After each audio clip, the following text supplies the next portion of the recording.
Nomor 21 disajikan gambar dengan pertanyaan berdasarkan gambar di atas, kegiatan di atas bertujuan untuk.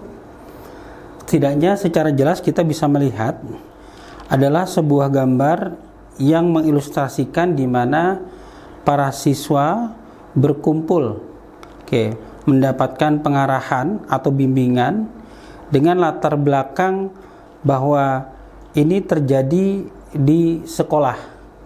Artinya kita bisa memahami bahwa gambar yang kemudian kita lihat ini menjadi bagian dari apa yang di sosiologi disebut sebagai istilah proses sosialisasi. Mari kita lihat kembali bagaimana pengertian sosialisasi setidaknya yang relevan dengan ilustrasi gambar ini.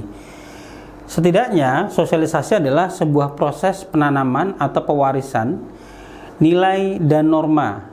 Ingat, nilai adalah sesuatu dianggap baik, luhur dan diharapkan dicita-citakan oleh masyarakat, sementara norma itu adalah aturan atau patokan berperilaku. Dan tentu saja prosesnya adalah karena disebut sebagai pewarisan atau penanaman tadi, maka ada yang menyosialisasikan, yaitu satu generasi. Dalam ilustrasi gambar ini tentu agen sosialisasinya adalah sekolah, dalam hal ini adalah guru. Kemudian generasi berikutnya tidak lain tidak bukan adalah mereka yang disosialisasikan, dalam hal ini adalah siswa. Nah, kita juga bisa memahami bagaimana proses sosialisasi ini disebut sebagai sosialisasi sekunder. Karena kita tahu sosialisasi sekunder adalah sosialisasi yang terjadi salah satunya adalah di sekolah. Sehingga kita bisa memahami bahwa adapun proses sosialisasi sebagai proses penanaman pewarisan nilai, maka nilai yang relevan di sini adalah sebagaimana kita melihat seragam para siswa, dalam hal ini adalah pramuka. Kita tahu kurikulum pramuka tentu saja adalah bagaimana membangun nilai-nilai kepribadian yang sejatinya selaras dengan apa yang menjadi bagian dari nilai norma atau kurikulum yang juga diajarkan di sekolah. Nah, dengan demikian kita juga bisa melihat bagaimana tujuan atau fungsi dari sosialisasi itu dalam konteks pembentukan kepribadian. Setidaknya bagaimana kurikulum pramuka sebagai sebuah nilai-nilai kedisiplinan misalnya, sebagaimana kita lihat di sini, menjadi bagian dari apa yang didapatkan dari proses sosialisasi dalam kurikulum pramuka itu sendiri. Nah, sehingga jika kita memilih mana jawaban yang relevan dari ilustrasi gambar, tentu saja adalah bagaimana fungsi sosialisasi bentuk kepribadian, setidaknya kepribadian yang dimiliki atau yang digagas dalam konsep kepramukaan, yaitu ada kedisiplinan. Berikut juga sudah barang tentu bicara tentang moral, karena itu terkait dengan norma. Sehingga alternatif jawaban yang paling relevan untuk bisa melihat apa yang menjadi tujuan dari kegiatan yang kita lihat pada gambar, tentu jawabannya adalah meletakkan dasar pendidikan moral, dalam hal ini adalah norma. Berikut kedisiplinan, dan itu adalah sebuah nilai yang nantinya akan membentuk kepribadian atau karakter kepribadian yang sesuai dengan norma dan nilai atau selaras apa yang menjadi harapan masyarakat secara luas. Nah, setidaknya mengingatkan untuk kemudian bisa menganalisis mana alternatif jawaban yang menggambarkan ilustrasi yang disajikan dalam gambar, dan jawaban kita adalah yang C. Nomor 22, beberapa siswa di sekolah tertangkap sedang merokok di kantin sekolah. Selanjutnya yang terjadi, pihak sekolah memanggil orang tua dan anaknya yang tertangkap merokok. Dalam pertemuan antara pihak sekolah dengan orang tua terjadi perselisihan paham. Akhirnya dalam pertemuan tersebut mendapatkan solusi dengan memperkuat peran guru, terutama guru piket, partisipasi via kantin, pemasangan CCTV di beberapa tempat yang tidak terjangkau yang difasilitasi oleh para orang tua. Dalam kasus tersebut dapat dilihat bahwa masalah dapat diselesaikan dengan jalan. Baik, ilustrasi yang coba kita pahami tentu saja adalah di sini kita melihat satu bentuk masalah sosial, setidaknya adalah kenakalan remaja dalam setting di sebuah sekolah. Nah, kita tahu bahwa kenakalan remaja tentu sebenarnya tidak kita masukkan ke dalam konsep penyimpangan, karena penyimpangan sebagaimana istilahnya pelanggaran norma, pun terjadinya pelanggaran norma maka para siswa itu sejatinya tidak diberikan sanksi melainkan dibina. Itulah yang membedakan bagaimana konsep penyimpangan sosial dengan bentuk kenakalan remaja sebagai masalah sosial. Namun setidaknya kita bisa jelaskan dengan menggunakan salah satu teori di dalam penyimpangan sosial, yaitu teori pengendalian. Di dalam teori ini, hematnya adalah bagaimana kita memahami bahwa masalah sosial atau bentuk kenakalan remaja sebagai bagian dari kenyataan, yaitu lemahnya ikatan-ikatan dari lembaga-lembaga sosial yang tidak bekerja sebagaimana mestinya. Artinya, lemahnya ikatan lembaga sosial dalam melakukan fungsi kontrol atau pengawasan. Nah, oleh karena itu jelas kita bisa melihat sebagaimana dimaksud soal, ketika terjadi pertemuan antara pihak sekolah dengan orang tua, maka disepakatilah bagaimana memperkuat peran dari masing-masing pihak. Setidaknya sekolah dalam hal ini adalah sebagai agen sosialisasi untuk bisa mengawasi, berikut juga dengan perangkat yang ada di sekolah, berikut juga dengan alat-alat yang dibutuhkan seperti halnya CCTV dalam proses pengawasan atau pengendalian tersebut. Nah, dengan demikian kita memahami bahwa bagaimana masalah atau kenakalan remaja yang diselesaikan dalam lingkungan sekolah, kita bisa menemukan jawaban yang relevan adalah dengan menjadi alat kontrol sosial untuk mengawasi penyimpangan sosial. Artinya ada penguatan, di mana pihak-pihak yang kemudian berada dalam setting sekolah tersebut untuk menjalankan fungsinya, utamanya adalah fungsi pengawasan. Sebagaimana disebut di sini ada guru piket, kemudian ada pihak kantin, dan ada CCTV yang menjadi bagian dari instrumen yang dibutuhkan bagi fungsi pengawasan tersebut.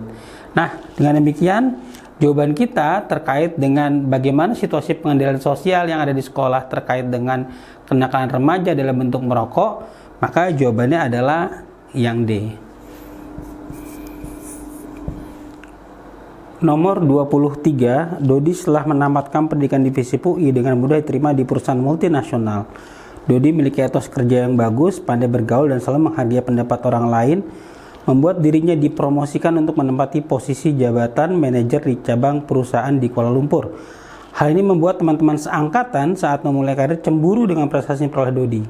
Walaupun demikian, Dodi tetap bersikap baik dengan teman-temannya. Hubungan sosial antara mobilitas sosial dengan konflik sosial adalah baik. Masih terkait dengan mobilitas sosial, sebagaimana kita menemukan beberapa kata yang merepresentasikan atau mewakili proses mobilitas sosial tersebut, setidaknya kata-kata promosi jabatan. Nah, tentu saja ini menjadi ilustrasi soal yang khusus sebagaimana saya coba catat di sini. Jadi, ilustrasi mobilitas sosial yang kita lihat di soal nomor 23 ini adalah bagian dari apa yang dimukakan oleh Horton dan Han. Jadi, mengutip pendapat terkait dengan apa atau dampak apa yang kemudian dialami oleh seseorang ketika mengalami mobilitas vertikal. Tentu kaitan di sini ilustrasinya adalah vertikal naik. Nah, setidaknya ada 3. Yang pertama adalah ketegangan dalam menjalani status yang baru. Yang kedua adalah kecemasan akan terjadi kegagalan menjalankan status tersebut. Dan yang ketiga adalah keretakan hubungan sosial. Nah, sebagaimana kata-kata cemburu atas prestasi yang diraih oleh Dodi dalam hal ini, maka sesungguhnya kita bisa langsung menemukan apa yang dimaksud oleh Horton dan Han sebagai dampak mobilitas vertikal tersebut, yaitu keretakan hubungan. Mengapa? Setidaknya kita bisa menganalisis bahwa Dodi yang sejatinya adalah memiliki garis staf atau memiliki posisi yang sama dengan teman-temannya, sekarang posisinya berubah menjadi yang lebih tinggi. Nah, dengan inilah kemudian terjadi keretakan hubungan. Maka ilustrasi soal yang menggambarkan dampak mobilitas vertikal menurut Horton dan Han ini kita temukan di opsi atau alternatif jawaban yang B, yaitu terjadinya keretakan hubungan sosial karena naiknya seseorang dengan cepat pada lapisan yang sama, yang semula sama. Dengan demikian, jawaban kita adalah yang D. Nomor 24, munculnya fenomena anak gaul Jaksel dalam dunia pergaulan anak muda milenial ibu kota cukup menarik perhatian. Dengan bahasa khas, mereka memperlihatkan identitas dirinya dalam pergaulan. Bahkan terkadang sering terbawa dalam luar pergaulan anak gaul Jaksel. Berdasarkan ilustrasi di atas, munculnya fenomena tersebut adalah baik, ada kata kunci yang bisa kita kenali bahwa ini menjadi bagian dari apa yang kita kenali di dalam konsep kebudayaan. Setidaknya ada bahasa di sana. Kita tahu bahasa adalah salah satu bagian dari unsur budaya universal. Artinya, bahasa ditemukan di setiap kelompok masyarakat.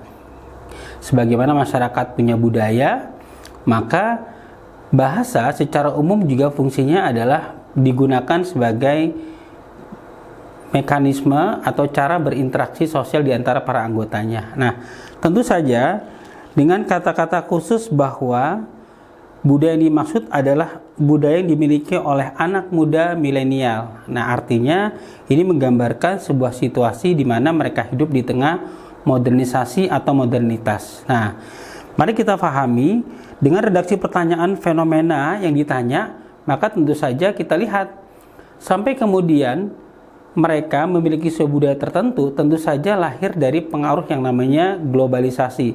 Setidaknya globalisasi dalam konteks sosial budaya, utamanya terkait dengan kemudahan berinteraksi di luar interaksi secara langsung atau melalui media sosial, tentu menjadi bagian dari proses globalisasi itu menjadi semakin menguat atau memberikan pengaruhnya. Terlepas bahwa globalisasi itu memberikan dampak positif negatif, tapi di sini kita melihat bukti bahwa adanya pengaruh globalisasi membuat budaya populer yang setidaknya menjadi bagian dari budaya yang memang diikuti oleh anak muda milenial ini. Sehingga dari pemahaman bahwa munculnya budaya yang dimiliki oleh kaum milenial ini, maka mengisyaratkan kepada kita atas pengaruh globalisasi, tentu dalam konteks atau dalam aspek sosial budaya. Dengan demikian, kita akan menjawab bahwa munculnya fenomena yang diilustrasikan tadi, yaitu anak gaul Jaksel, maka kita membacanya adalah munculnya identitas budaya, tentu budaya populer yang dimaksud dalam masyarakat modern, yaitu remaja yang hidup di tengah modernisasi dengan beragam alat komunikasi yang memudahkan mereka untuk berinteraksi atau mempraktekkan apa yang menjadi bagian dari bahasa milenial anak gaul tersebut. Nah, dengan demikian jawaban kita adalah yang E. Nomor 25. Keberadaan jasa pangkas rambut pria di wilayah Jabodetabek cukup banyak. Kebanyakan yang menjadi pangkas rambut berasal dari Garut. Warga Garut di berbagai wilayah Jabodetabek membentuk perkumpulan para pemangkas rambut sebagai sarana komunikasi dan meningkatkan solidaritas di antara mereka. Dasar pembentukan perkumpulan dalam kaitannya dengan kebutuhan para perantau adalah, tentu perantau dimaksud adalah mereka yang berasal dari wilayah yang sama atau kota Garut. Nah, jadi perkumpulan pemangkas rambut ini di dalam konsep kelompok sosial kita sebut tentu saja dengan paguyuban. Adapun paguyuban yang dimaksud adalah paguyuban yang mereka para anggotanya diikat oleh kesamaan daerah asal atau tempat tinggal, sehingga kita bisa memahami bahwa ilustrasi perkumpulan pemangkas rambut ini menjadi apa yang disebut sebagai Gemeenschap atau paguyuban of place. Nah, tentu saja kita harus memahami bahwa konsep kelompok sosial disampaikan oleh Ferdinand Tonis ini memiliki dasar atau alasannya. Dasar yang dimaksud tentu saja adalah bagaimana dasar pembentukannya, sebagaimana poin penting dari pertanyaan soal yang dimaksud. Jadi sekali lagi, dengan pertanyaan bahwa dasar pembentukan perkumpulan dan kaitan dengan kebutuhan para perantau ini adalah, nah maka kita lihat, Ferdinand Tonis membuat konsep kelompok sosialnya atau dasar pembentukannya itu adalah ikatan di antara para anggota. Nah, kita tahu bahwa paguyuban ikatannya adalah ikatan yang bercirikan batin, akrab, dekat, dan di dalamnya memuat unsur kerjasama, di mana kerjasamanya bisa bersifat kekal atau selamanya. Itu pun sekali lagi karena mereka diikat oleh ikatan batin atau emosional yang memungkinkan kerjasama yang terjadi di antara mereka itu bersifat kekal. Berikut juga dengan karakternya yang tanpa pamrih, sekaligus bentuk interaksi mereka yang bercirikan informal, tidak kaku atau luas. Namun poinnya adalah bagaimana dasar pembentukan ini kaitannya dengan mereka sebagai perantau di Jabodetabek. Tentu saja sebagaimana penjelasan Tonis terkait dengan konsep kelompok sosial paguyuban tersebut, yaitu ikatan di antara para anggota. Nah, ini menjadi kata kunci sebagaimana kita mendapati kata solidaritas di soal. Sehingga dengan demikian, jawaban yang tepat terkait dengan pertanyaan dasar pembentukan perkumpulan dan kaitannya dengan kebutuhan para perantau adalah bagaimana perkumpulan tersebut menjadi usaha atau upaya meningkatkan ikatan, sekali lagi ikatan kekeluargaan, setidaknya bentuk paguyuban of place tadi, perantau dari satu daerah, dalam hal ini adalah Garut. Nah, dengan demikian jawaban kita nomor 25 ini adalah yang D.